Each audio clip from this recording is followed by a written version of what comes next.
All right, so World War II. So here we go. So let me give you a real quick recap for those of you who may say, but wait, I wasn't here. So World War II is not an event that happens ex nihilo. It's not an event that happens due to events and things in the 1930s. It has an ancient history. And as I try to stress to my students, you have to know the background of the context. And the context for this is not just the 30s. The context is deeper. So that's kind of why I guess maybe I lingered a little long last time when we got right up to the part where Adolf Hitler had in his Nazi party that he had actually met late in, it had already been formed before he got there. And he joined it and was so charismatic and so suave and so compelling in his speech that they ended up making him the leader. And they decided to try to copy Benito Mussolini's attempt at a more of a takeover than procedural elections. And it didn't go well. And that's kind of where we ended in the coming of the Great Depression. But just, again, making my larger point, World War II is not an event that happens because of the Depression. It's not even technically an event that happens simply because of Adolf Hitler or Mussolini. Instead, it's an event that has a long history that goes way back. So that's why we started with World War I and kind of made our way through. So you can see we kind of have this journey. It actually, if you wanted to get really kind of precise and yet not be in the 20th century, it starts with the 19th century in the aftermath of the Napoleonic Wars and the French Revolution, which, as I like to describe, unleashed a series of isms over the world to some degree, because they spill over into America and then eventually everywhere else through us and through the Europeans. And in this isms of things, very important words that you've all seen and know very well, these all kind of happen all at the same time. And as they happen, they, as I like to say, concoct kind of a witch's brew. Think of Macbeth and the three witches kind of stirring their mix together. And this then kind of leads into a setting that allowed for competition by the great powers. It is a multipolar world, as the foreign policy experts like to talk about. In the aftermath of that war, everybody was distressed, everybody was messed up, everybody was in peril, and everybody was unhappy. We had the Roaring Twenties, so you could say we were the one place where people were happy, but it's, in one sense, I think it's fair to say the American 1920s were kind of like the person who's just wrecked their car or found out that their spouse may be leaving them, and they go on kind of a drunken binge. And for the time that they're drinking and partying and maybe gambling all their money away, everything seems awesome. It's roaring, woohoo! And then, of course, as we know, the hangover comes later. And that's the 1929 Great Depression. Because if you ever study the Great Depression in depth, all of that did not happen because of the stock market crash in October, November. That happened because of things preceding it. And the clues for that crash are there. So you have this kind of disaster of things happening and everybody's unhappy, and all the key players. This is another aspect of what I'm trying to do here, is to not leave Japan out of the story as if what happens in the Pacific theater is independent of the world. Now, I do often tell people World War II is a misnomer. First of all, it's probably World War 15, if we're counting, or it's World War 0, because this was not a world war. There wasn't actual fighting on every continent in the world. So if we're using World War as a metaphor to suggest all the major players everywhere around, then there's probably 15 or so, depending on who's counting. But then secondly, by saying World War in a setting, it does feel like there's more coordination than there actually was. So another way to think of it is that there are two massive wars, a European war and a Pacific war, that coincidentally happen at the same time, with the United States eventually as the linkage in that, the United Kingdom to a lesser degree. But everybody's unhappy in their leadership. Because they're unhappy, every country that's the key countries goes through massive shakeup. Some getting dictatorships, some reversing field. We have a massive reversal. It's the only reversal through the 20th century until you get to Ronald Reagan's election, of a turning our back on progressivism, which is American socialism. And I don't mean that in a derogatory kind of way, but the idea that the government is deeply involved in what needs to happen to, quote unquote, make the world a better place.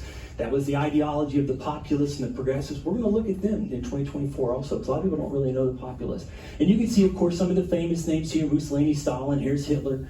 But it's every country is struggling with that. And then the Depression hits.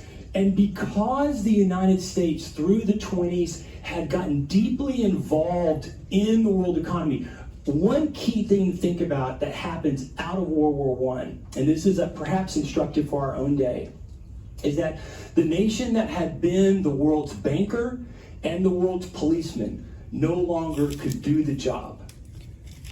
So Great Britain was no longer in a position to do the job. And that left a lot of loose ends. Well, as far as the world's banker goes, not that we were volunteering to dominate the world economy, because we were the one major working economy, we by default became kind of this key player.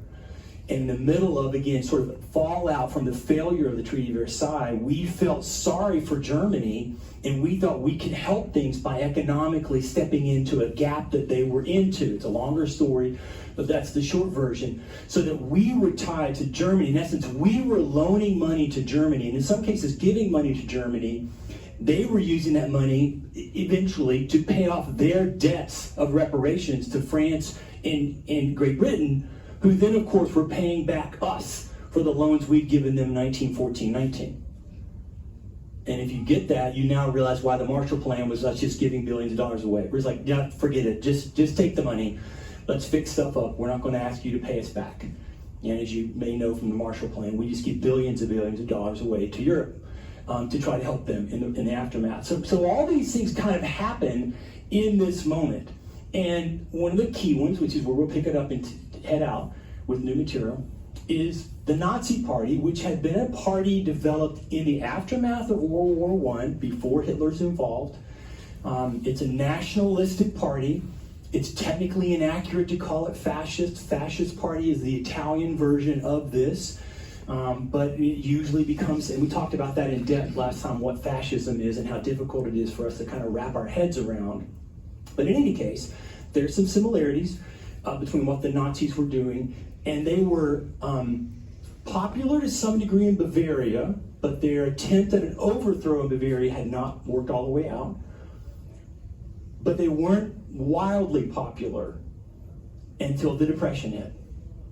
And when the Depression hit, economic chaos came to Germany as it came to everywhere else. And in Germany, like a lot of places, the middle class lost everything. And so in that sense of, what do I do now? I mean, all of you probably at some level have money in the bank. Imagine in a week, it's all gone. Everything you saved for, your pension, all of it. What do you do now? What are you going to do on Monday?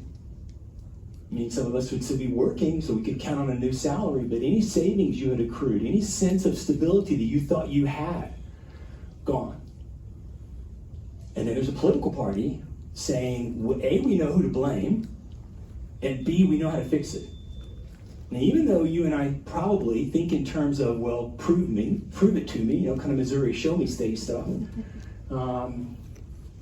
many of us would see that as a solace and as a potential, this is something I'm going to get involved with. Because whoever currently is in charge who brought this ruin upon us, although the Weimar Republic government did not bring the ruin upon the German economy, it's, as we're saying, this kind of world system.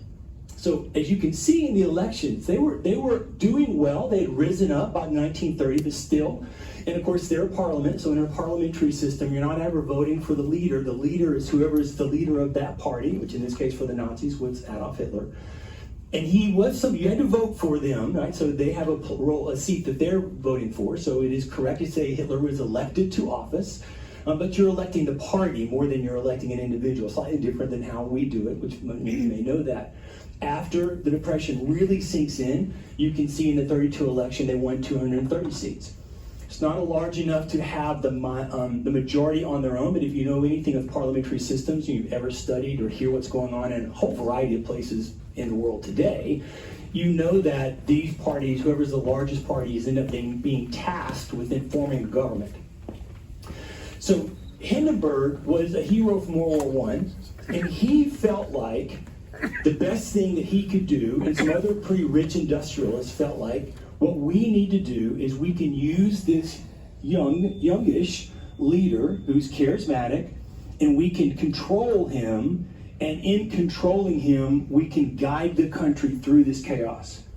Well, much like French leaders will find out with Napoleon, some people are just too charismatic and too full of themselves to be controlled. And so that's kind of what happens here. Hitler is made basically the chancellor of the government. Unfortunately for Hindenburg and the plans that they had, then events quickly spiraled out of control. Because within a few weeks of him being made chancellor, their Congress building, the Reichstag, was involved in an incident. It's still not fully clear to this day, though most people believe that there's not enough evidence to somehow put the arsonist in connection with any other group. But at the time, you don't know that. All you have to do is think about any recent event that we've gone through. We're still trying to figure out what happened to President Kennedy. And so you go through those moments in the heat of the moment. Okay, that's where you have to place yourself at this moment with Germany. In the heat of the moment. And what Hitler does is what many of the previous chancellors had done. He used an aspect of their government in what was Article 48 that gave the chancellor dictatorial powers for a brief moment in time. The previous chancellors of Germany under the Weimar government had done this repeatedly. So it's not something that would feel like he did something extreme or out of the ordinary. When he did this, though, he was able to restrict communication, he was able to restrict and control how elections went, and the communication that would happen for different political parties. And as you can see then with that, he was able to have better control over the Reichstag, and within a few weeks bring in what he called the enabling law. The enabling law is, in essence, for our purposes, the moment Hitler becomes the dictator. And look at the vote. Remember, his party was only 230 members. So in the heat of the moment, giving the chancellor the ability to try to root out whoever had tried to, from their point of view, destroy Congress building, for us, the U.S. Capitol building. Whoever did that should be punished. I was listening to something yesterday, and it doesn't matter the topic, but we have a pretty good narrative of what we believe happened in this country, and in a social event that if I told you the name of it, you'd say, I know all about it. I know that event. And now, a few years later, less than a decade, other evidence is coming out, which is calling the story into question. And then, if you're like me, you're like, well, with AI, I don't know if I can trust this new information. I don't think I can trust the old information. I don't know what's going on. And then you have the leader saying, I know what to do, and I'm going to do this. Give me the power. Trust me. There's a Freudian aspect to this, which we've talked about before, where it feels like maybe we all kind of lean into the, okay, Dad's got it. I'm going to go back to play my video game. I'm going to go back to messing with my flower garden. It's Christmas time. I'm going to get ready for the holidays. I'm not going to think about it. And I think that plays a role in kind of what happens here. Immediately, not surprising, with his power, he goes to work on what he believes to be the key issue. And we don't have time to focus on this. It's a topic I hope to do in the future for us, a real deep look at the Holocaust and kind of what happened in that moment. But suffice it to say, he puts his cards on the table really quickly. So there's no secret about this. And it's also important for us to note that Hitler is not singularly in this mindset. This is a European mindset that the Jewish people are either the problem or a key part of the problem. And that goes back to a long history involving banking, goes back to through the Middle Ages, and a whole bunch of things that began to transpire for Europe post-Constantine, so 300s-400s. What he did in Germany, perhaps we might want to be kind to the rest of Europe and say, maybe not to his level where they ended up going, the baking people in ovens, the terror of that. But what he said and did was in the minds of most people in Europe. I would be willing to say over 70% of Europeans would have supported him. And when you examine the Holocaust, what you find is I'm gonna say almost, but I think it's none. There's almost no nation in Europe that does not comply with the request and the opportunity to punish and get rid of their Jewish population. We would like it to be, it's a German problem, or it's a single nation problem or certain place problem, and this other nation refused, and even though they were no, that's not how it went down. So these are the key aspects of that, and you see early on with him putting Goebbels in charge. I mean, we go down a certain kind of road. That does not get us to the war, by the way. That's just the horror and terror for the Jewish people. But it hints at what the war will be like. You can study World War II singularly as a war on race and racism. And if you do that, you can kind of examine, and everybody's guilty, including the United States, of how that plays a role and kind of how that works out. So with this going on, then the nations have to figure out, how do I solve this economic problem? And for most, one, they kind of went down the road of their industry getting involved in the military. So Eisenhower's military-industrial complex is from the 30s. And they would look for ways then to use that military. There's an aspect of when you say, wow, the military-industrial complex, if the auto manufacturer is making a car to sell to you and me, they will sell one car because I will keep it for at least 4 or 5 years, unless I'm just excessively wealthy and I just want a new car every year, and I just turn that over, and that's certainly not the mindset of anybody in the 1930s. But if they instead make tanks or Jeeps, and I go to war, those tanks and Jeeps will be blown up, so that the purchaser, the nation, can order more tanks and Jeeps, so the industry keeps going because war is happening. You need war to be happening for the military-industrial complex to work. And if that's how you're planning on getting the country's economy going, which every country did, including the United States, which was Eisenhower's concern then in the 1950s, then you have to keep the country at war or it doesn't work. You're back to just go ahead and make cars and sell the few cars that you can sell to consumers. Does that make sense for everybody? So that aspect begins in the process. And you can see then there's a whole bunch of other issues that are involved. We're not in the League of Nations. We had joined France, and we talked about this last time, in this thing called the Kellogg-Briand Pact, which basically was a promise we'll wage no war. Japan, Italy, and Germany all signed on to that also. Obviously, everybody was lying when they signed it. And so it was not really clear like how we could fix things. People were really worried and frustrated. In Japan, Japan's going down a very similar road of trying to say, how do we grow stronger? How do we fix our economy? Japan, as we talked about, coming into the 20th century, is the way I like to describe it, creating or fighting for their own Monroe Doctrine. So there's another map. There's this map here. Here, look at this map real quick. Think about this from Japan's point of view. And think about the Monroe Doctrine. Remember, the Monroe Doctrine was our hemisphere over here, we're going to control. We may not own it, but we control who's there. Does that make sense for everybody? Well, suddenly the Japanese are like, that's a great plan. We should do that. We'll control our hemisphere. So what's our hemisphere? Say right here. But if you're Japan, look at this hemisphere. You got yellow, purple, orange, blue, more purple. Who are these people? And they're all Europeans. Well, what are these people doing here? They're not Asian. They shouldn't be here. And what were they doing in imperialism? They seem to be dominating and controlling the native peoples in a way that could be considered repressive. So from Japan's point of view, again, what did we say in the Monroe Doctrine? Hey, all you Europeans, get out of the Western Hemisphere. Leave these people alone. We, the United States, will protect their right for independence and freedom. And I know that didn't go perfectly, and in 1820-something when we wrote it, we couldn't have even defended it. But the point is, what we had said for over a century was, hey, nobody's in our hemisphere without our permission. And Japan's like, that's a great plan. But from Japan's point of view, who's in their hemisphere? All these other people, and they're doing bad things. To whom? To Asian peoples. Now, you and I know the rest of the story, that when Japan gets there in their co-prosperity sphere, things aren't exactly co-prosperous. But nonetheless, that was their mentality going in. And so when you look at it, there is this kind of sense of them trying to make their opportunity. Iki Kita is a person who was writing in the 1920s that we looked at, who basically was really stressing the key for Japan was to have a stronger military. So again, that fits into that military-industrial complex to kind of go there. And so in September of 1931, they had the opportunity to invade basically northern China. Manchuria is its own place. It's also to some degree part of the USSR, depending on who you're asking, who's drawing the map at that time. So they take that. Now this will put them in context with the USSR, and all of a sudden there begins to be a row of events. I'll go back to this map just for a second so you can see it. So here's Manchukuo. This is USSR. Here's Vladivostok, which is the Pacific port for the USSR, for the Soviet Union. Right? So this obviously puts them here.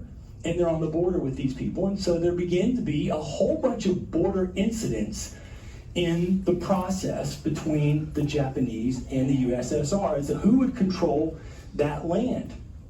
Yet again, the League of Nations not in a place to enforce anything. And when they say, hey, you need to give that back, Japan said, well, we'll just leave.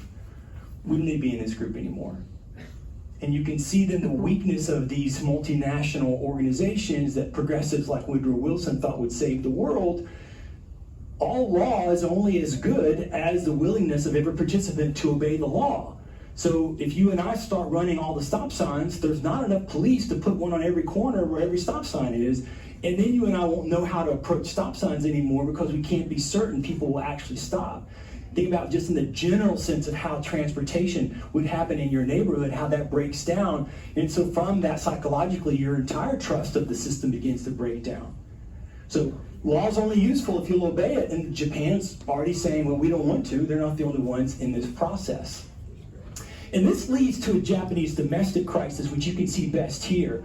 Because of this idea of what would lead Japan further into her greatness. You remember, at the time of the turn of the century, she was in an alliance with the United Kingdom, with Great Britain. And I think Japan in the teens, probably going into the League of Nations, had thought they and Great Britain and probably the United States could share control. Like we would be the good guys who control our various hemispheres. And collectively, it would be great economically and security-wise, and everything would be great. When they came to the League of Nations, they were promptly excluded, perhaps mostly by Woodrow Wilson, who has, if you know his history, has a deep sense of race and racism in him.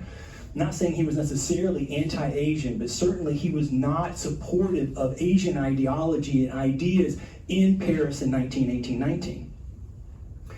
And so the Japanese left because they felt excluded and kind of demonized. So they found themselves on the outs, and by the time you get to the 20s and into the early 30s, to some degree, it's probably not fair to say we had forced, but England had been in a place where they kind of had to make a decision. Are they going to be friends with the United States, or are they going to be friends with Japan?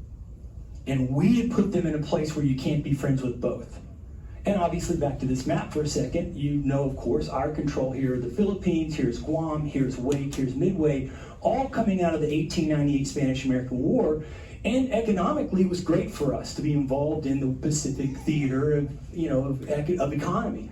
But again, from Japan's point of view, you got to think about it from Japan's point of view, it's not great. And so we were a main competitor for them in that region. So in their own nation, you've got this kind of vision of kind of a world synthesis, and this is mostly business leaders and probably most of the non-military politicians. And on the other side, you had a younger generation. They just had some reforms in Japan that allowed people younger than 25 to vote.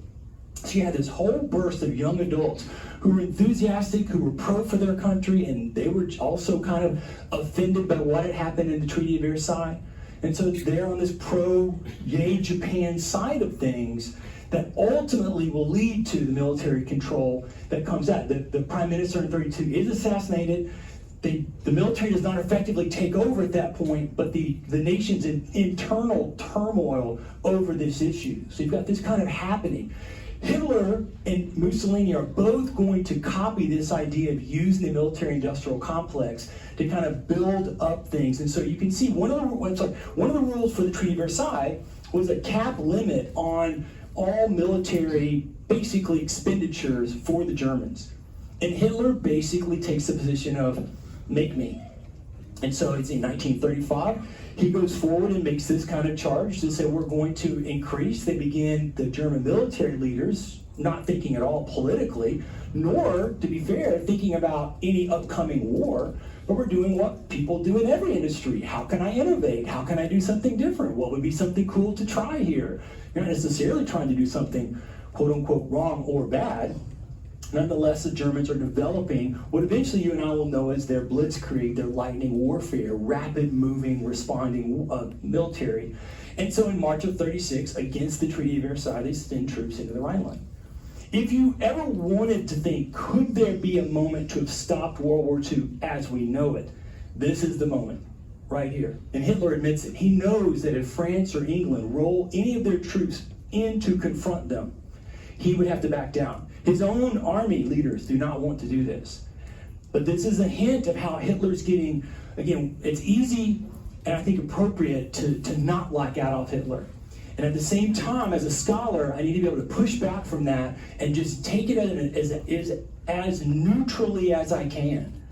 And there are many aspects of when you look at Hitler neutrally, you go, wow, that guy was pretty sharp in a couple of ways, in a couple of moments. And he was a great read of other people. He gets crazier as he goes along because he starts doing drugs.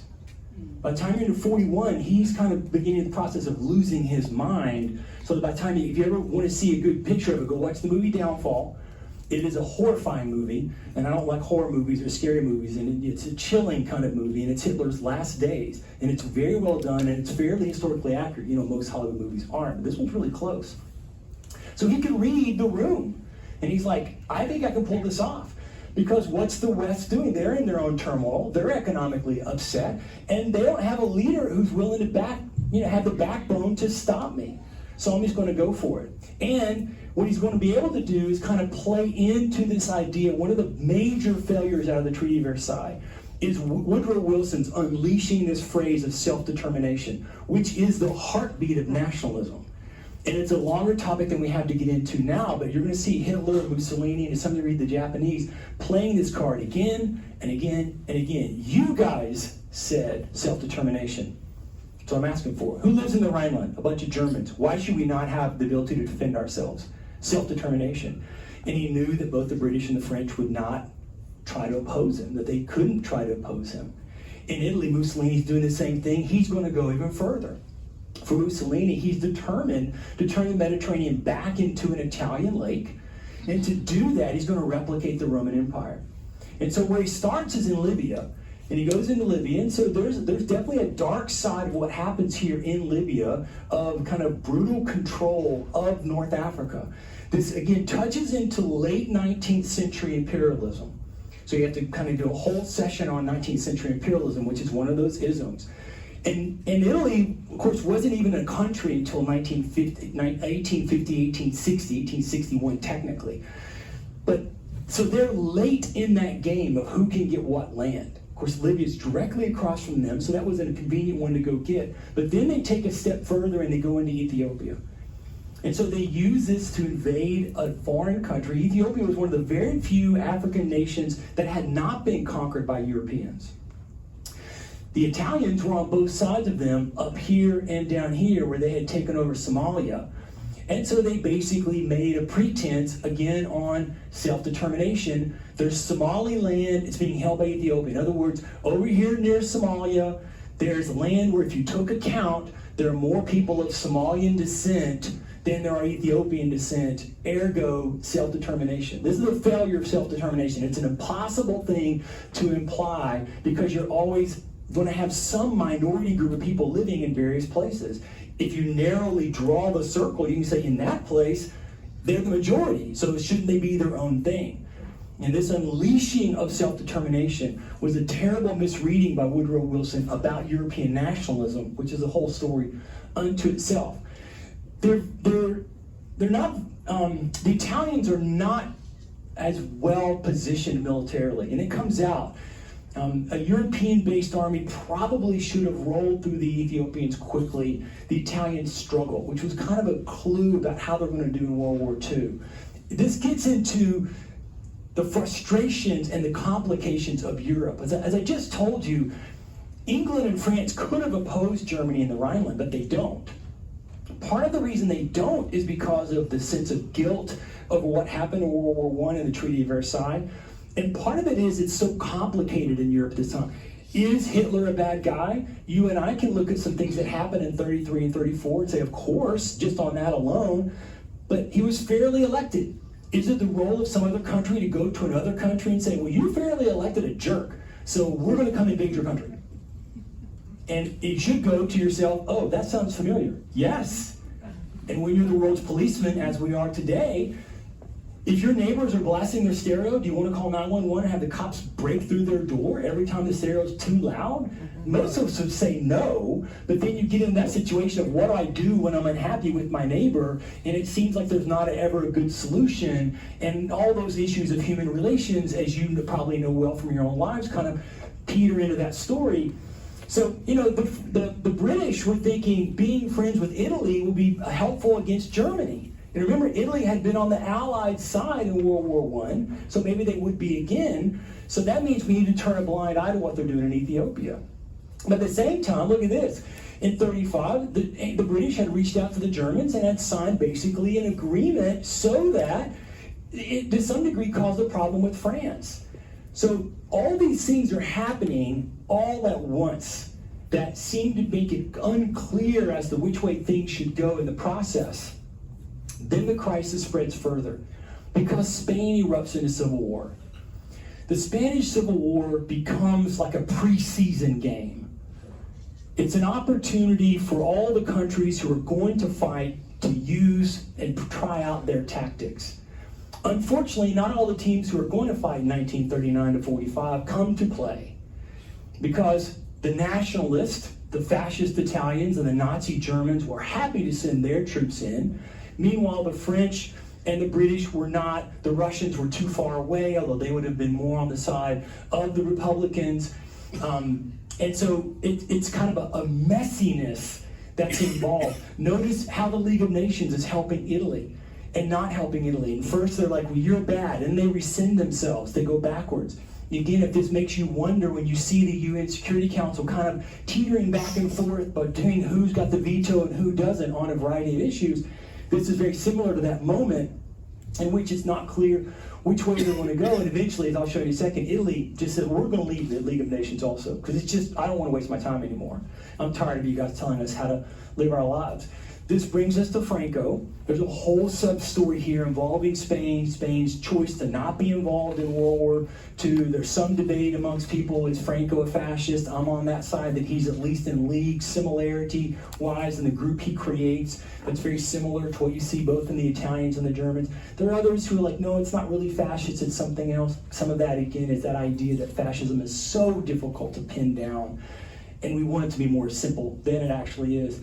But between 1936 and 1939, he will successfully lead to the control and takeover of Spain, aided by Italian and German forces. For the Germans, this is a godsend, because everything the German military had wanted to be practicing, they're able to put into practice. Remember, the airplane is still relatively new. It had sort of been used, obviously, in World War I for battle, but there was still, it was still a novelty to some degree. What the German High Command was doing was working a way to better tie in new airplane technology to allow it to be more pinpoint and precise in its usage on the battlefield, which in what you and I know as dive bombers, and for the Germans, if you know the German Luftwaffe, the Stuka, right? But the idea of a plane, think about it, planes have just gone this way. That's all we really do. I mean, some of the more charismatic people in the 1920s could flip it around and do loop-de-loops, but diving it for the ground seemed unwise. And the Germans technologically began to work out a way to do that so they had control and then they could be more precise in their use. So the Germans were getting to practice all of this. And there you can kind of see some of the things that happened. In 1937, here in November, Hitler meets with his high command and basically lays out his plans. One thing about Hitler you have to keep in mind, he kept no secrets. You just read Mein Kampf, it is all there. There's no secrets about what he's going to do, which is sometimes why then the Rhineland opportunity seems so frustrating, because that was the moment when you could have possibly stopped him. But he kept no secrets, and one of the secrets was he's planning on in taking Czechoslovakia and Austria, which we're about to see in a minute. A couple of his leaders were kind of horrified by this, and they said so openly, thinking that they were in a place where they had free speech. He fired both, took their position. So now Hitler has taken the chancellor's role, he's kind of the nation's dictator, and now he's taken over command of the military. If you ever study the military aspects of World War II and the kind of strategic decisions the German military makes, one of the things that persist in making it worse for the Germans, which perhaps we could all say, well, that's good, is Hitler's constant involvement. But he does so not because he's megalomaniac, which he is, but because he took over the Minister of War. He's like, I am, in other words, to use our language, he became the chairman of the Joint Chiefs of Staff. So that's who's making the final decision in consultation with our president. Hitler's now both of those people. So he's got nobody to consult with in the process. And their war machine was top-notch. His military actually began urging him to not go to war at least until 43 or 44, because they had significant ideas they were working on, and particularly in both the realm of rocketry, jet fuel, and tank development. When you get to 43, 44, you can see where the Germans were going to go. Of course, the bad news for us, the good news for us is that didn't happen, right? The bad news for the world was that they would have probably gotten to splitting the atomic bomb, splitting the atom first, which would have obviously been horrific for the rest of us. Now, initially, Italy and Germany are on opposite sides of everything. Mussolini had met Hitler. He thought he was a buffoon. He did not like him. Hitler idolized Mussolini. He thought that's why he copied him in the Munich opportunity back in the 20s. And so they met. But now what's happened to Italy? They've been isolated. The French and the British are still wooing them a little bit, but now they're not so sure. And Mussolini begins, much like Japan, finding themselves on the outside. This is the moment when they will leave the League of Nations. And so I think Mussolini saw Germany as maybe an economic engine that could help him accomplish his goal of kind of dominating the Mediterranean. Again, much like Hindenburg, a pretty big misreading of who was in the room with you, with Adolf Hitler and where he was going to go. But you can see they kind of tying themselves together. This is where you kind of get this word Axis. It's never really officially called the Axis Group or the Axis Alliance. It's just a phrase that Mussolini used, in the process. This leads us to the Anschluss, so to Austria. All right, so Hitler's next move after taking the Rhineland was to try to deal with the German people living to his south in the state of Austria. We have to remind ourselves, we hear the word nation or nation state, and we see it as an independent organization within a geographic confine. But when you go back to European history, that's not the way to understand it. This is, again, part of Wilson's misunderstanding and from my point of view, massive failure in unleashing this idea of self-determination.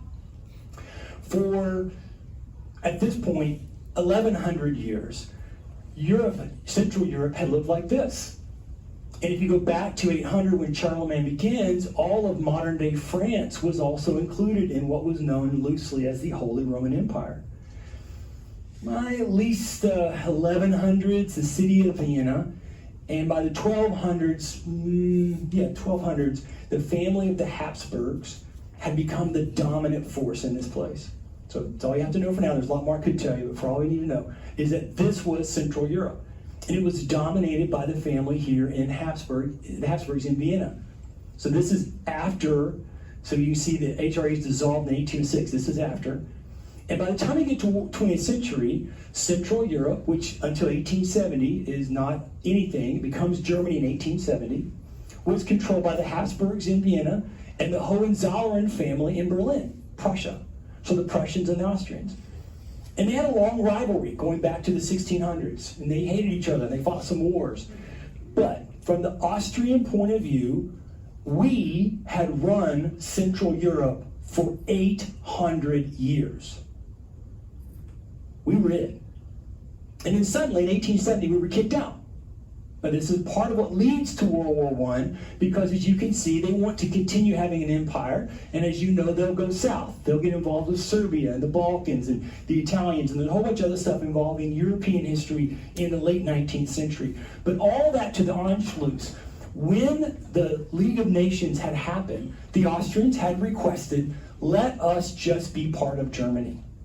The Germans had said, let's make our former state of Austria back part of our nation.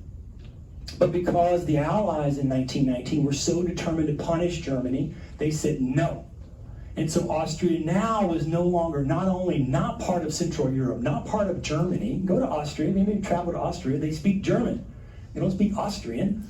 There's no Austrian, it's German. They not only were not part of Central Europe, they didn't even have an empire. Now they were just this little tiny, where's my map? Let me go to this. I don't think I've got a map real close, but basically, you know, Austria is a real tiny thing right here today. So that's kind of their setting. So from an Austrian point of view, they wanted to be included. They wanted to be allowed in. They weren't allowed in. But now, with the guy who's sort of in charge of things, who's kind of making his own rules up, they're like, well, you know what? Maybe we can do it. And so the pressure begins to mount that they want to be allowed in. And Hitler, of course, wants this because he wants Lebensraum. It's this idea expanding. And he's able to play the self-determination card. Who are these people? They're Germans. For you and me, we think of Austria as a nation, understandably, and that's correct today. But just think about it if Vermont had gone off on her own for 100 years, and then for a variety of reasons, or maybe better, Massachusetts, because our revolution starts there, and they kind of run the country, or Virginia, and then they wanted to come back. They wanted to be a part, and some other force, the UN or somebody was saying, no, they can't join you because you guys, you former United States, you're bad. You can't have that place back. Most people living there would still see themselves, probably, from a historical point of view, as part of the larger group, the United States. That's what the Austrians thought. So there's a variety of opportunities. There's a party that gets established in the 30s. They try a coup. It doesn't really work. They get a new chancellor here with Mr. Schuschnigg, and he tightens relations with Germany. So then in 1938, Hitler plays the card. Let's make this happen. Anschluss is not a Hitler made-up term. Anschluss is not a Hitler-determined activity. Anschluss is the idea of the union. And yes, many of us, we only know the Anschluss from watching The Sound of Music. And we understand when Captain Von Trapp tears the German flag in half and makes his comments. And there's that whole debate in their scene before the children sing their lovely song about going to bed. And they're kind of arguing the point. But Captain Von Trapp would have been in the vast minority. Now, the election that's held in April, 99%, that's not accurate. That's like the coming election that will probably happen in Russia, where President Putin will get probably 95 to 98% of the vote. And you and I know that nobody's voting freely in that kind of a place. However, it was certainly a majority and probably would have tended closer to 70% for them to be included in. So he pulls this off. And again, mostly met with wild applause. The Von Trapps are a real family. They really were opposed to the Nazi Party. And there were other Austrians also. But they were in the minority. And many of them did flee the country, like the Von Trapps, because they did not want to participate. But the majority of the Austrians were initially glad to be involved. They probably regretted it later, but they were glad to be involved. Well, what's happening in the USSR and how this takes us back to Japan? This is the moment when Stalin goes for his great purges, the great terror that occurs there. Again, part of a longer story, but Stalin continuing to tighten control. Remember, he had fought that battle with Engels back in the 1920s to kind of control after Lenin had died. And so he's continuing to tighten controls. And one of the things that he correctly noted was that if I'm going to be overthrown, it'll probably come from the military. So if I eliminate by killing nearly all of my military leaders, I then will be able to put my friends in power, and they will no longer be a threat to me. And that, of course, worked brilliantly. And, of course, cost millions of lives of people, over 1 million dead, 1.5 million sent off to prison camps. A horrific experience. Stalin is every bit Hitler's equal. If we're going to hate Hitler, hate Stalin as well. Arguably, he was worse. He just didn't do some morally as horrible things as putting people in ovens, which turns most of our stomachs appropriately. In this, though, Japan sees an opportunity. So their opportunity, remember, they're fighting battles up here, comes to them in a somewhat made-up event involving the Chinese in a railroad. And so they will use this moment here, the Marco Polo Bridge incident in July. And because they know what Stalin's going through, they realize they can to some degree abandon this northern front from a sense of guarding it. Remember, 150 incidents. So we can probably move our army south because the Russian army is in no place to bother us. So they do. And they begin what is the kickoff in the Pacific for World War II. This is really when World War II starts, not December 7th, this right here. And this really gets them into the variety of steps that will unfold between 1937 and 1941 that brings us into the war and really changes the issue for them. They obviously also contribute atrocities against other peoples. And you begin to say, wait, I thought you were trying to be co-prosperous with your other Asians, but it doesn't seem like that's the way it's working out for other Asian people. And they will be trapped. Maybe the first example of the quagmire we talk about with Vietnam, or perhaps, well, I won't mention it, but other nations are involved in right now where they're in a situation they can't get out of. And so Japan really has no way to conquer all of this. And because China itself was involved in not an open, but a somewhat, they're involved in a civil war between Mao and Chiang, between the communist movement in China. It's sort of what happens to us when we have the Mexican-American War. Towards the very end, there's no government in Mexico that we can have surrender. So President Polk actually sends our ambassador to Mexico City to help them set up a government so that government can surrender to us. But there's no government in charge, nobody can surrender. So that's kind of where the Japanese were, where the Chinese people themselves would not have all uniformly seen Chiang Kai-shek as their leader. So neither one was going to surrender, Mao or Chiang, but nonetheless the Japanese now are into something they can't get out of. But that then gives Japan a new problem to solve. If we are going to control our hemisphere, if we are going to be in a place where we can dominate, we're going to have to decide where we can get the rest of our raw materials. Because another way to understand World War II is that it is the first war of industrial magnitude. It's the first war over raw materials. Oil, rubber, metals. The United States, and to some degree the USSR, are uniquely situated on the continent, on the planet, that they've got almost every resource they need, at least up to current day, and I would still argue current day, we still have all the resources we need if we wanted to make just about anything that we wanted to try to make involving industry in 2023. Most places don't. So this lust or need for oil becomes a dominating factor. And so the Japanese are just like that. Now they got their oil from us. We are OPEC for them. And as you know, we're going to eventually start turning it off, which is going to be a problem for them. They actually are anticipating this. So how do we fix it? We go get our own oil. We'll go get our own raw materials. Well, where are they? Well, they're both to the north and to the south of Japan.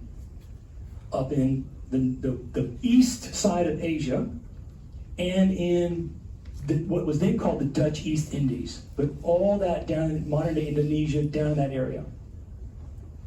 Which way should we go? And one thing that's happening for Japan at this time is that their military is not working together. In fact, they have a deep rivalry. I think, have we already had the Army-Navy football game? I mean, in America, we have the Army-Navy football game. We understand there's kind of this fun rivalry between them, and of course the Air Force and the Marines sort of involved somehow. But we always, Army-Navy game. But we have a Joint Chiefs of Staff, and at least to date, our military's always worked as one unit in whatever we're engaged with. The Japanese rivalry was much deeper than that. So army leaders wanted to further the action of the Japanese nation's growth through the army, which means you need to fight on land. The IJN, the naval leaders, wanted to find a way to get their own opportunities for glory, and to do that you have to fight in the water, which means the Pacific. So the army uniformly believed in what was called Strike Group North. Attack Russia, attack the USSR, take their land.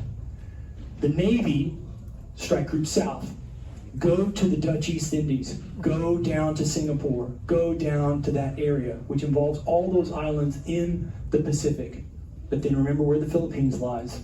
That means potentially an issue with the United States, maybe. Well, they got a reading from their point of view about the United States in the Panay incident.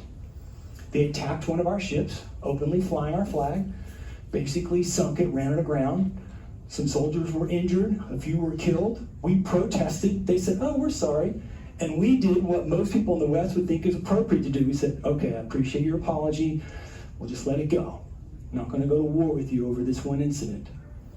The Japanese at that time, with probably a corrupted understanding of the Bushido Code, that was a sign of weakness. That was a sign of being afraid. That was a sign of having no backbone. And it strengthened the Strike Group South viewpoint. Remember, the fights with the Russians, and we'll see more in a second, they had not gone well for Japan.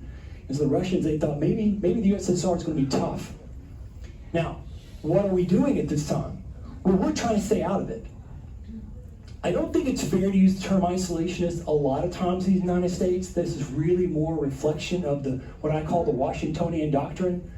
George Washington, from his farewell address, we should have economic ties with other nations, but we should not be in alliances with anybody. Don't be in alliances with a single soul. Certainly, 246 years later, you and I might argue that that's no longer effective in 2023. But in the 1940s, particularly after the disaster of World War I, which was perceived as a disaster in the United States, yeah, we're going to go back to that view. But I do think it's fair when you get to this point to talk about us from an isolationist point of view, because the world certainly had shrunk. And Congress was determined to not get drugged back into any conflict. And if you remember your story from World War I, a key part of it was our shipping being impacted by the war, both the British and the Germans in 1914-19. And so that made us wary. So all the plans, as you can see in these acts, are us saying, we're staying out of it. We're not going to get involved. So that's playing in the minds of Americans. And as the Ethiopian thing has happened, as the Manchurian thing has happened, as the Spanish Civil War thing has happened, the United States populace, I mean probably to 85%, if you put it to a vote, was like, we are not going to, no, you guys want to kill yourselves and fast track to hell, you go ahead. We're not doing it. We're not going to send another generation off to die. So that was our viewpoint as we're kind of moving our way forward. Now we turn then to Czechoslovakia. Make sure I'm on schedule for my time. I think I'm good. Yeah, we're a little bit where I wanted to be. Now, this is the third piece for Hitler. He's going in a circle. We're going counterclockwise. Rhineland, Austria. This land here are the lands of the Sudeten, although not all of them, but it was basically known generally, the Sudetenland. When Wilson and the other leaders, Clemenceau and Lloyd George, and all their brilliant idiocy in 1919 decided they would create the Czech Republic by itself, both the Czech Republic and here the Slovakian Republic wanted to be alone, self-determination.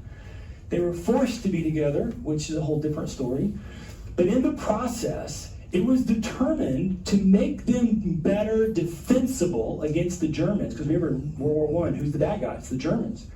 You had to make sure that they had defensible terrain. Now this gets into military stuff, which I don't expect you to understand or necessarily care about. We talked about this briefly last month, if you were here, we talked about the Battle of Antietam.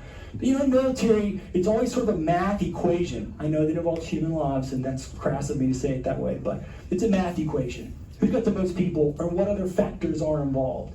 And mountains are a defensible terrain. So you're going to have less people battling a more numerous enemy, and if you're in the mountains, it's like having a multiplier effect for your troops. And it's historically true across all of human history. All of this is mountains.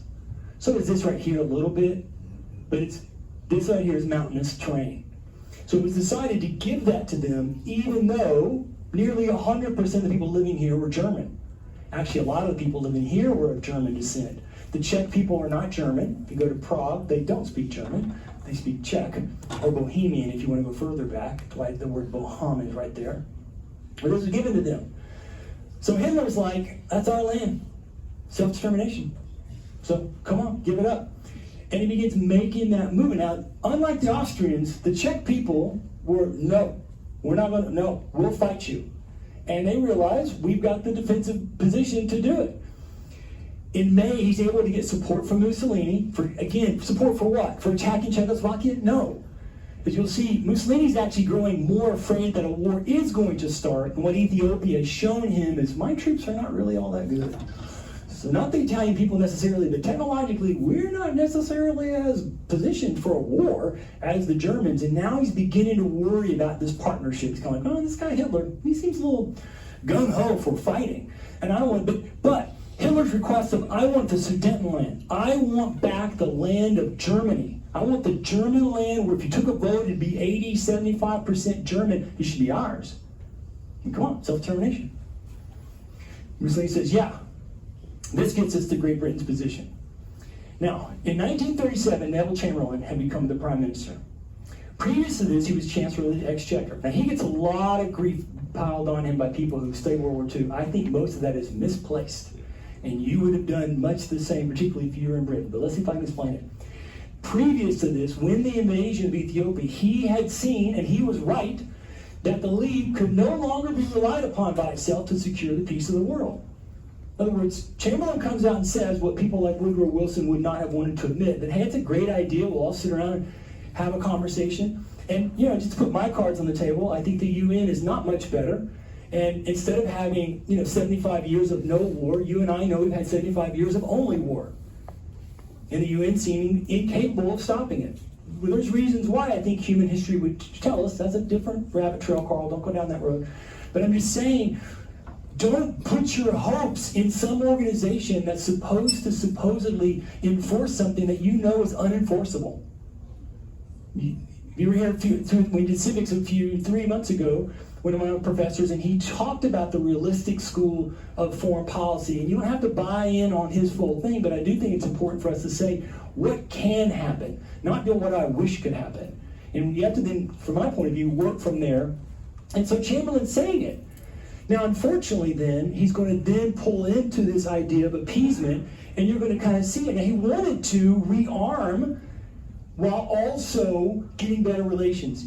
It's not peace through strength like Reagan, but you can see Chamberlain recognizing, because we focused out of the New Deal more on social concerns and more on kind of the government using its money for a variety of social situations that have merit and may need to be solved. We have not spent any money on rearming and on improving our technology.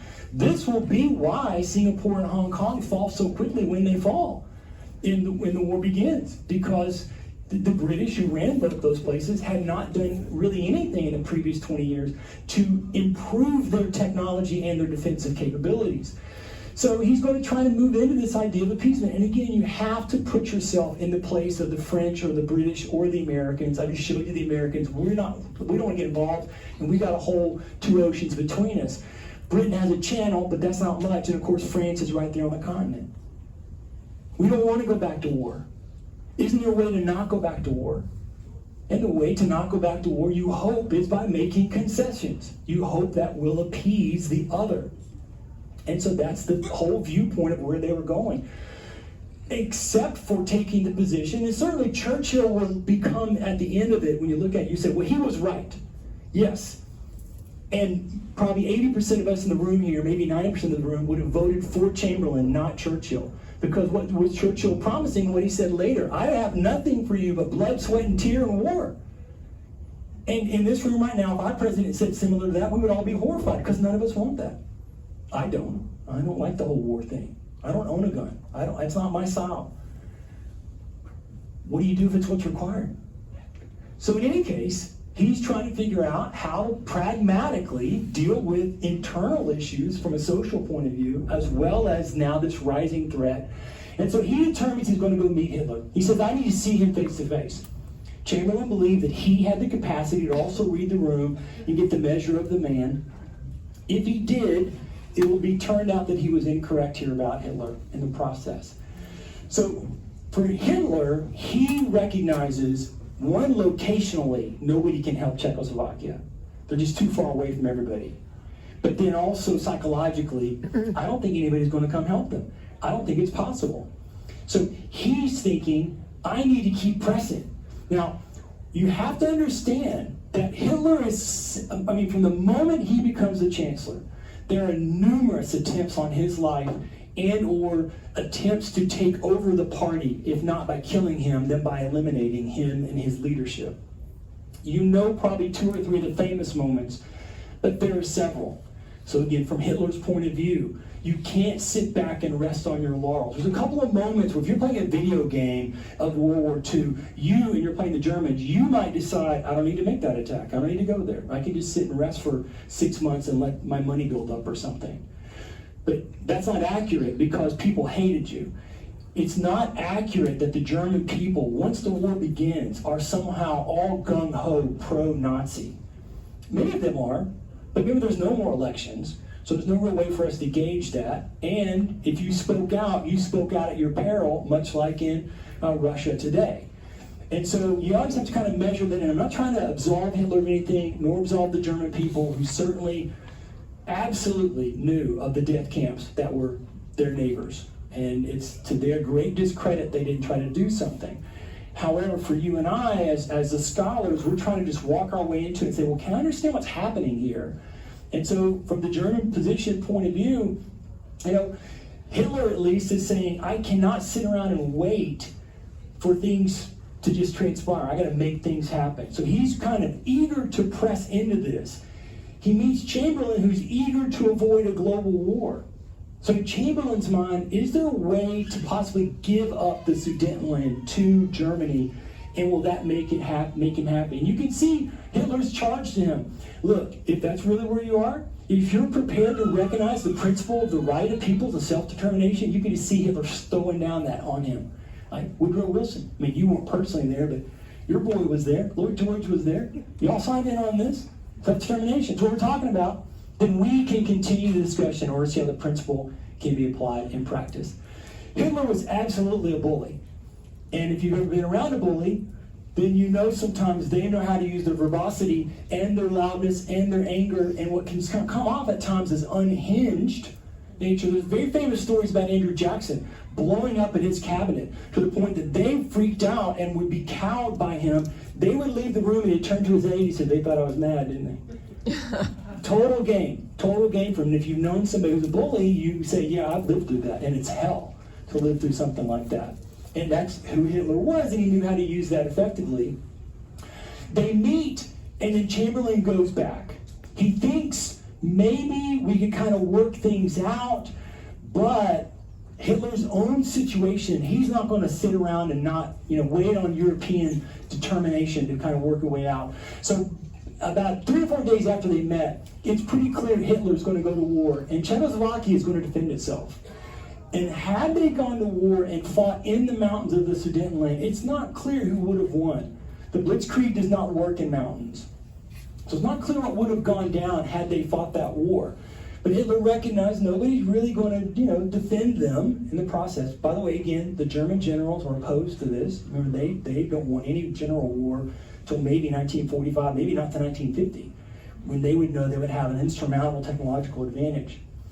Chamberlain keeps working behind the scenes, and he finally comes up with a plan to have a 4-nation meeting. Him, Hitler, Mussolini, and France. Unfortunately, nobody wanted to invite any of the Czech leaders, which you should be totally offended by that and see the horror of the moment. On the 28th, Hitler agrees. He sends a note to Chamberlain. Chamberlain's giving a speech in the House of Commons when this happens. Notes past him while he's talking. He stops and reads it, and then says, I've been announced that Chancellor Hitler is willing to meet, basically postpone war. House of Commons breaks out into applause.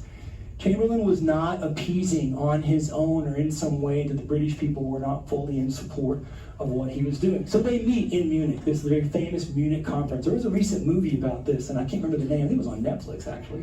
It was very good. It's chaotic because nobody was in charge. Mussolini tries to play senior diplomat, tries to kind of work it out. And in the end, you just get like 3 or 4 moments of Hitler kind of freaking out and stomping out of meetings and being mad and kind of arguing and kind of blustering. And eventually, it is concluded that they will give the Germans the Sudetenland. And Hitler's like, all right, I've won. Then at the last minute, Chamberlain, unknown to his own security detail, and basically goes to Hitler's apartment where he was in Munich alone and gets Hitler to sign a statement that says our nations will not go to war. If you know the very famous picture or famous film clip of Chamberlain getting off the plane in London and waving a piece of paper saying, I have peace in our time, he's waving the document that Hitler signed. When Hitler signed it, he didn't even read it. He just signed it for Chamberlain. So it's an example of 2 men having very different perceptions about what just happened, what just went down. Chamberlain's, I've got it. Chamberlain's got to get the House of Commons on board. Remember, just 3 weeks before, fortnight before, House of Commons had cheered lustily at the promise of no war.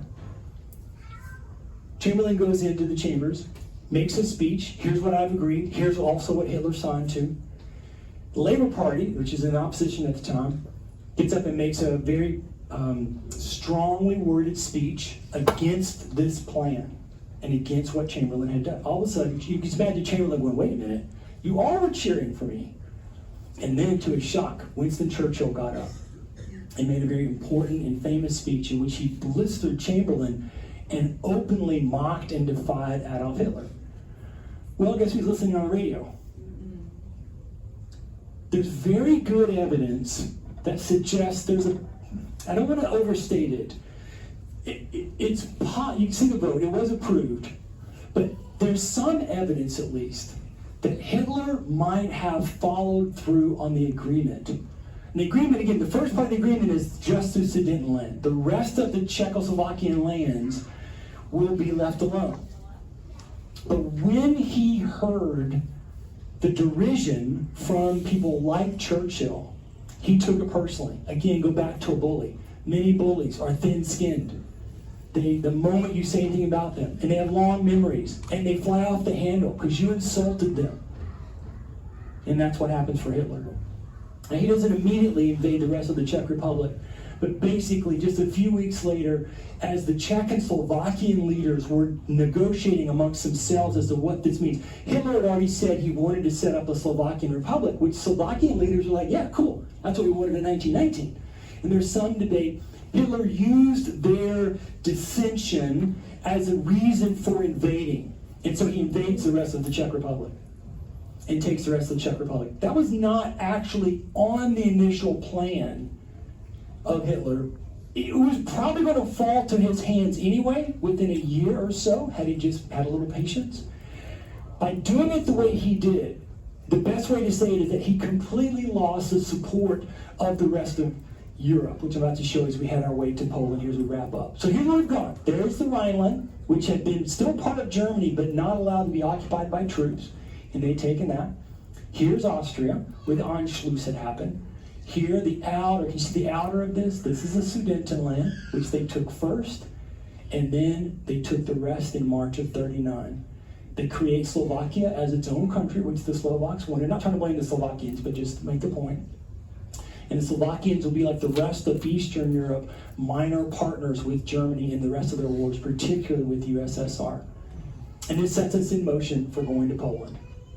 Now, before we do, I want to make sure that we get all of our pieces on the table as to what's happening here. Now, do you remember on the slide I showed you about what happened immediately after Hitler became the chancellor, and we talked about the racial things? If you notice, 1938 is when Kristallnacht happened. So putting it more appropriately in its chronology, the agreements made with Chamberlain, I've got peace, Hitler's happy, I got what I want, we're good to go. Now he's still going to he's still going to Poland, because Danzig, again, self-determination. So he's definitely going there. But it would have been a different story had he gone with this sense of, hey, he could have said to England, you can't support Poland because you promised no war with me. In any case, he hears the negative comments by people like Churchill and the Labour Party, and so then he goes ahead and takes it without waiting, the rest of the Czech Republic. Chamberlain then at that point comes out and says, you know what, I can't deal with this man. He promised, he broke his promise, and that was the last straw for Chamberlain. He then begins pushing in deeper. We're going to have to rearm and start spending money on rearming now. It's going to be too late to have an early effect. It'll pay off later by 43. It'll pay off for the British to have done that. But notice in that same time period is when Kristallnacht happened. So between the Munich meeting and the rest of taking the rest of Prague, Kristallnacht. So if you'd done an opinion poll in Britain at the time of the Munich meeting, I think it would have probably run 70-30 in support of Chamberlain, which then tacitly you could say is in support of Hitler. Not directly, that's not fair, but you get the picture. But once Kristallnacht happens, and it was not hidden, it was out in the open. It's clearly, this is what we're doing, which for Germany and for Hitler and for the Nazi Party, that's just a continuation of where we've gone. They would have said something, this is hurtful and offensive. They would have said, we've been trying to get these people to leave. We've been pushing, we've made it as hellish as possible, and they won't leave. So now we're just going to go and just really do some damage to their economy and then start putting them into the ghettos. I'm just tired of these people being here. But that it happened at this moment was crucial in turning the opinion in the West, particularly in Britain. France was probably already more than 50-50. They were probably already leaning because they're closer. But Britain was like, yeah, I'm not so sure, but it basically would have flipped probably more like 20-80. And the 20% not in support of Hitler, the 20% simply not wanting to go to war. Like, let's not go to war. Can we find a way out? But nobody after Kristallnacht and the invasion of the rest of Czech Republic or Czechoslovakia could have said openly they support the appeasement efforts that had been going on for the previous 3 years. Okay. So, turns to Danzig. Now, this gets into a real complicated relationship between Hitler, the West, and, okay, we're good, and the USSR. So, Hitler had, remember with Austria, he had kind of bullied the Austrian leader. With Czechoslovakia, he had used his own bullying concepts with both Chamberlain and with Czech leaders. He tries that with the Polish leader, and the Polish leader is unfazed. There's one story of him being in a meeting with Hitler for 3 hours, with Hitler basically not allowing him to say anything. I almost wondering, Hitler probably needed a transfusion afterwards of just screaming at the man. And the Polish leader's like, not going to happen. I'm not going to give in to you. Location has a piece of it on the Baltic, would have been a little easier for the British to somehow help them. And because Chamberlain had made a speech basically right after this whole thing had happened to say, we will support unconditionally Poland. So the Polish leaders are like, all right, we think they'll be in support. Now, before we get to the invasion itself, just realize most people still do not understand what the Blitzkrieg will look like, particularly in a terrain setting that is well designed for that speed attack. So most people assumed a war between Germany and Poland would at least take 6 months, if not maybe a year. Obviously it's not, but they don't know that yet. They don't understand. It's sort of like right now we're all learning about warfare with drones. We're all watching it happen in real time. And 3 years ago, nobody would have really ever thought what would drone warfare look like in 2023 in the world. And now we're all watching it. We're like, oh shoot, that's a little scary. I don't know what that looks like. Notice Chamberlain does not give up fully. He tries one last attempt, and he offers Germany, Hitler, an alliance. If you just back down, dude, take the stuff you've got, go home happy. You're good. And an alliance could have led to economic ties, support. We'll go from there. But remember, Hitler can't do that because he's propped up the German economy through military-industrial spending. And, as I've said, he's facing his own consistent assassination attempts or attacks. And by this point, if he hadn't done this before, Mr. Hitler certainly was at this point having an extraordinarily inflated view of himself.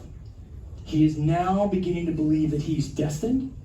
He's beginning to believe that he's incapable of error. He's beginning to believe, because he's now countered different people's opinions, his own military, other domestic leaders, other European leaders, and in his mind been right every time. So that's obviously a dangerous recipe for a person who already is confident to have a series of events happen in which they're not unfortunate, they're very fortunate, and they work out the way you want. So Hitler's now gone down that road where he can't really see that he's in any kind of trouble, so he kind of blows it off. Now, in the background is Stalin. Stalin's playing a game also. Remember, on his far east, he's dealing with Japan. He's not sure what they're going to do. And he's still coming out of his time of the terror. His military's in trouble. He knows his military's several stages behind. The Italians probably could beat the Russians. That's how bad his military was. And he's getting rid of all the key leaders. So he knows he needs time. He's got to figure out, how am I going to do this?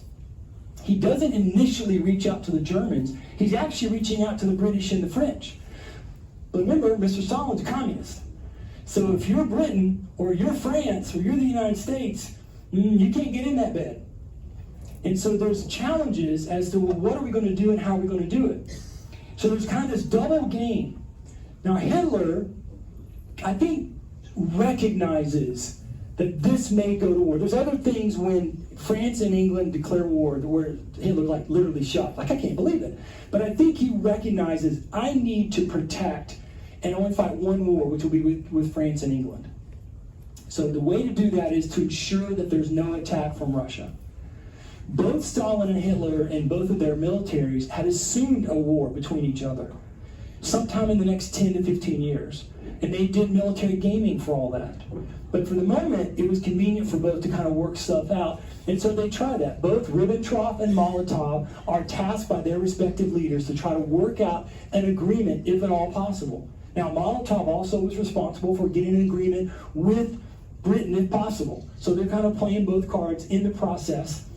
Stalin's got to watch out for Japan, because at this very time, there's a whole other series of battles in 38 and 39. In both of these battles, the Russian military, it's really a draw on the battlefield. But from Japan's point of view, the USSR looks strong. Like, defeating them will take a supreme effort from us. Should we go ahead and strike north? Or we know striking south, we've got people who are weak, those Westerners. And can Britain really get over here and defend Singapore if we go that way? The United States, they've already rolled over once, so there'll be no problem whatsoever. We just got to figure out a way to smack them around. When we go down that road, we think we're good. So Stalin's thinking this also. And so because of these battles, as you go into mid-39, summer of 39, the Strike South group in Japan is winning the discussion, meaning the Japanese diplomats are alluding and letting Stalin know, we're probably not coming your way. And in fact, they'll be in Berlin at the time when Ribbentrop and Molotov are working things out. We'll fly back to and land in Moscow, and in Moscow we'll sign their own non-aggression pact with the USSR. So when the war begins, that side is Italy, Germany, USSR, and Japan, because the Ribbentrop-Molotov pact will be signed, allowing Hitler and Stalin to divide up Poland and take, well, it's 2/3, 1/3, but to take their own pieces. The Russians are also going to get all the Baltic lands. They're going to get to control Ukraine. They're going to get kind of carte blanche to the rest of their lands, places like Georgia. All those names, certainly Ukraine, should alert your brain to going, wait, haven't those places been fighting independence wars since 1989 when the USSR fell apart? And hasn't Russia been invading all those places? Yeah, all that stuff goes back to here. It actually goes further back, but that's our problem for today. So August 20, they sign a trade agreement. That's the open part. The secret part, the trade agreement was, you, Russia, or USSR, you're going to give us oil, raw materials, and food. Where from? Ukraine? We're going to give you military tech, which you may say, that sounds dumb. Why would you give them military tech when you're assuming a war? If you think about it like numerically, like say 0 is terrible and 10 is the best, the Germans were like at a 7 in this point, maybe 6.5. But the Russians were at a 2. So you're the Germans, you could give them a 4, and it's going to be an improvement for the Soviet technology. So the Soviets get what they want, but you're at a 7, so you're still going to beat them in a 1-on-1. Does that make sense? So that's what they do it. But then secretly, we're going to split things up, and that, of course, it leads us to the end. The pressure on Poland builds. Now Mussolini gets into it, trying to stop the war, because he realizes we do not want to go to war. And in fact, he reaches out to Hitler eventually by phone going, you know that division I promised you? We're not going to send it. We can't go to war now. You probably shouldn't go to war now. Let's let the dust settle. And Hitler, at this point now, is the senior. He's the more mature. He's been more successful than Mussolini. So he's like, no, I'm not listening to this. So all these efforts to try to stop the war do not work. Here's where the troops are laid out. We're not really going to do much of a battle. We'll show you really briefly, just real quick here. And this is old Prussia, right? So this is where the Hohenzollern family first started, back over here. So this, out of World War I, had been left to them. But what? You're gonna, lifetime. The Treaty of Versailles is the most instrumental, it's 103 years old today. It's the most instrumental and destructive decision the United States has ever participated in. And we have Woodrow Wilson to thank for it, and I do not like that man, so I'll stop there. Sorry, I do not like that man. So, they got this land. It's a long story. But that meant the Germans could attack from 3 sides. Old Czechoslovakia down here, and Slovakian land. the German land itself, and Old Prussia, which they do on September the 1st, as you know. So we've arrived. Here we are at the end. It's a devastating attack. What's interesting, though, is the peace talks keep going. Both the Italians and the British keep trying to reach out. Because again, what Hitler said he wanted was Danzig. So they don't know about the secret agreement with the USSR. Hitler already knows, I'm taking all of Poland. There's no reason not to. The USSR is going to come in. We're allies, at least for a brief moment. We get our part, they get their part. It's not going to be a struggle. We're not going to fight for anybody. And Hitler seems to be the only person, Stalin was shocked, who understood what his blitzkrieg could do. He's the only person. Again, everybody else sort of thought it was going to go maybe for 6 months or something, and Hitler's like, nah, we'll be there quick. And he was right. And so they just blitzed through it. Most of the Polish Air Force is destroyed on the ground. It's the size and scope of what industrial warfare looks like now became apparent to everybody with the Polish invasion. And this is just a quick map here. They're able to kind of swing around, the whole blitzkrieg effect. This is, I think it's his Rommel's group, or not Rommel, but I lost my train of thought. Who am I looking for? I don't know, sorry. I'll show it in a second. I know it's on here. I'm trying to get out of our time. And the Poles are fighting really a normal war at this point, a World War I battle. And they're just getting outflanked and outpassed. And the whole concept of blitzkrieg is to do this. You kind of surround people and trap them. And eventually the Poles were thinking, we'll come down here towards Romania. This is before the Russians announced their attack. And we'll be able to kind of get a counterattack here. We can hold out for a long time. Eventually the British will come. But no, of course, that will not happen because they will, by September 8th, they're already in the outskirts of Warsaw. Again, here's Poland can hold out for 3 to 6 months. Not really happening. He does offer to pull out, but the House of Commons says no way.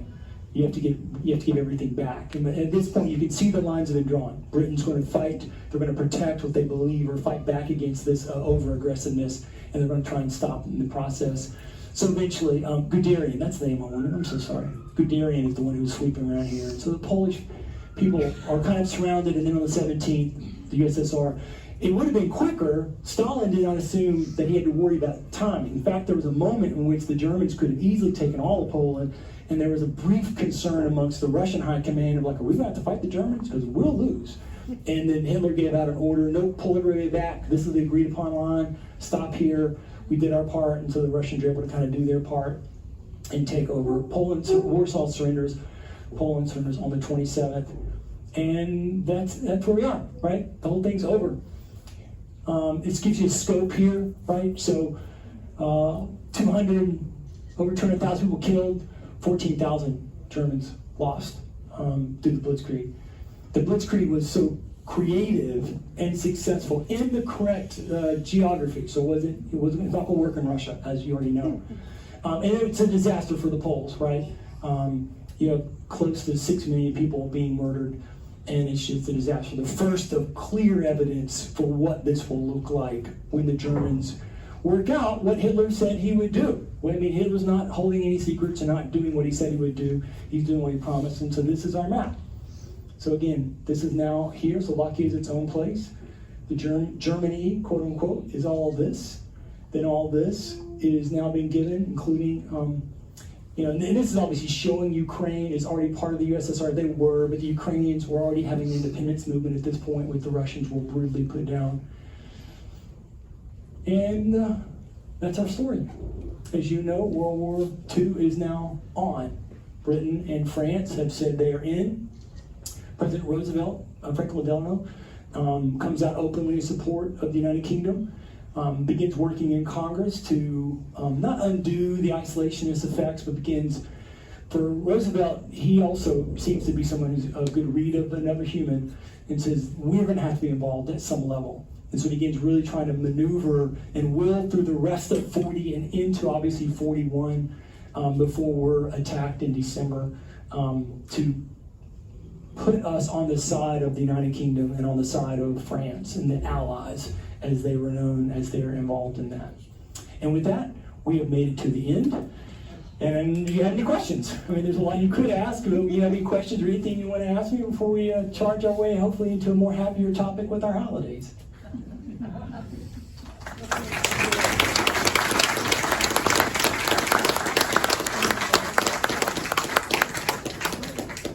where we will be. And any questions? If not, that's great. Yes, sir. So, put yourself in the room. The whole Chamberlain Hitler thing is fascinating to me. I've read quite a bit of the details, and some of like the direct internal reports. The whole story is fascinating. But after Munich, it's interesting. Like, I guess the question is, you personally, how surprised was Hitler when England and France actually declared war? Because by that time it seemed kind of obvious that he had crossed the Rubicon, and he knew he had. Yeah. It depends on which day you talk to him, I think. Exactly. Because there are some aspects where he genuinely seems, once they announce on the 3rd September, where he genuinely seemed surprised. And he seemed genuinely worried about it too. Like the idea he was telling his generals, like, guys, remember, his generals are opposed to going to war. Don't worry, they'll back down. And he was proven right again, because for the rest of the fall, nothing happens. I mean, there's the Finnish war with the USSR. What is it? Sitzkrieg, or the phony war. Yeah, the phony war. One of those, yeah. But yeah, the Scythian War, the phony war. But in the process, it seems that he was aware that war was going to come, and he felt like he could take care of both. Hitler, to the last moment before the Battle of Britain begins, though, still believes that he could get an alliance with them. Like, he felt like he could work with them. But when Churchill became the prime minister after the fall of France, he knew that was going to be very difficult, because he knew Churchill hated him. So he was frustrated, because he felt like, in his worldview, the British people were akin to the Aryan German people. And so we can work together. We can be on the same page. And of course, the British people, after Kristallnacht, were uniformly opposed. Good question. Anybody else? You guys are a blast. Thank you so much. Have a wonderful, wonderful holiday season. I appreciate you so much. If you want to get in touch with me for any reason, here's my information. And I would love to see you have a wonderful holiday. Thank you. Thank you.